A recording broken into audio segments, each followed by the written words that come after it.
Hi hello. കൃഷിയെ സ്നേഹിക്കുന്ന ഏതൊരാൾക്കും ഈ കാഴ്ച മനസ്സിന് സങ്കടം തരുന്നതായിരിക്കും. നല്ലപോലെ പടർന്ന് നല്ല ഹെൽത്തി ആയിട്ട് നിന്നിരുന്നതാട്ടോ മധുരക്കിഴങ്ങ്. 3 തരം മധുരക്കിഴങ്ങ് ഉണ്ടായിരുന്നു.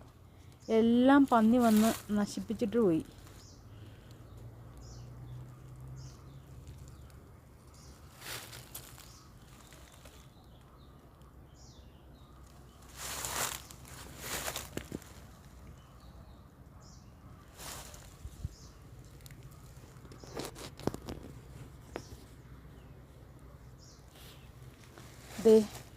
ചെറുതായിട്ട് ഉണ്ടായി തുടങ്ങിയേ ഉണ്ടായിരുന്നുള്ളൂ മധുരക്കിഴങ്ങ്.